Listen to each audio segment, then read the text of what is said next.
For the last 4 years of my life, I was bombarded with tons of ideas, some which I can say have molded me to the person I am today, for better or worse. Whatever has turned me into a person capable of surviving this world, or it might have just turned me to some smart aleck fix run his mouth. Well, let's just see what happens in the next few years and where I find myself. Alright, let's look at this rubric. Senior reflection. Essay, well, I did that. Made up. Wait, made up events? I could be faking this right now? Oh, okay, whatever. Social construct, a few events, yada yada yada. 3 to 5 minutes. That's kind of a lot to be asking. 3 to 5 minute span of all this stuff, but alright, let's see what we can get out of this. Books. Oh, I can think of a few books that have an impression on me. First one I had read freshman year was 1984. Told the dystopian world of an overpowered government watching over its people. Make sure it's watching over each and every individual's action, even down to what you think. Big Brother is watching you, you know, that kind of stuff. But it left an impact on me because I thought freshman year something like this will never happen in our world. But a few years later, the NSA scandal happened where it was revealed the NSA were checking our emails, reading our texts, all that kind of stuff. And it just seems that 1984 called it, and just find it really, really almost concerning that something like this can actually happen in our world. There's a fine line between fact and fiction, and it seems like this world of 1984 is coming to our world. But I also find it very ironic that the school will teach us, hey, make sure your right of privacy is never infringed upon, but they'll give us laptops, and they'll put programs on it where they can watch us. And you could probably watch me right now, talking to the microphone, talking about this. Weird.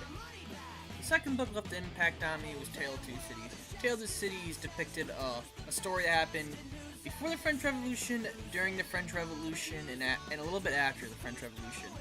I like the whole idea of the poor rallying up against the rich and the corrupt of the governments and overthrowing them in a revolution, although it being really bloody and inhumane to a certain extent, which is actually a conflict in the book, but I like that whole idea of itself. No, I'm not saying I want to decapitate all the rich or anything, I'm just saying like the idea of itself. A lot of the poor middle class today think we're powerless because all this big government, big business, and these big corporations run this country.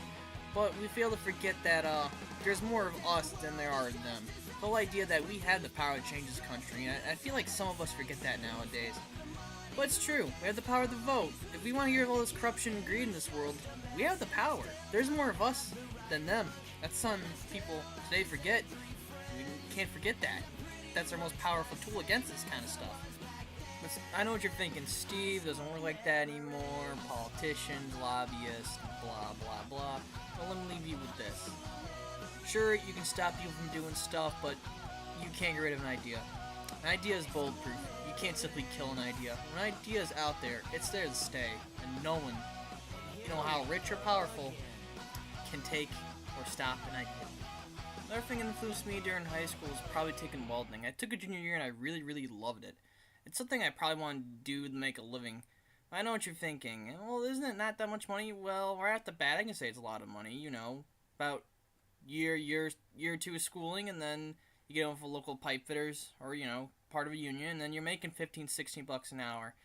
I know it might not be the greatest idea long term to have a job like that, but I think after a certain amount of time, when I built up enough money, I can go into something else and going back to school, and maybe marketing. I really, really like marketing. I like coming up with original ideas and figuring out ways of how to sell a product. So maybe after a few years of welding, I might go back to school and pick up something in marketing. Heck, maybe even marketing and welding for all I know. Another important thing I learned in high school is how to deal with people. That might seem a little shallow and harsh, but let's face it, you're going to have to deal with people you don't necessarily like in the real world. I dealt with people that don't like me for no reason at all. I dealt with people that just don't like their personality, don't like their attitude towards things. I dealt with lazy people. I dealt with people that are just always angry all the time. I dealt with people that just think that when you're talking to them, they think you're the stupidest person in the world. I dealt with a whole range of characters, and people aren't necessarily nice. And in the real world, you can't have to deal with that kind of stuff. You really just can't go out and punch someone and, have a day in ISS or something. In the real world, he'd be going to prison or jail. So that's the important thing I learned with high schools, how to deal with people. these are some of the ideas I learned during high school. They're just a few that kind of stood out to me the most. I can go on and on about some of the stuff and other things I learned during my high school time, but I'm simply short for time here. And so, hope whatever the ideas I've learned throughout the 4 years, I can use them in the real world, whether it be in the workplace, at home, financially, and all that good stuff. Well, might seem that my high school time here was a little harsh, but overall, I liked high school. I give my high school experience an 8 out of 10.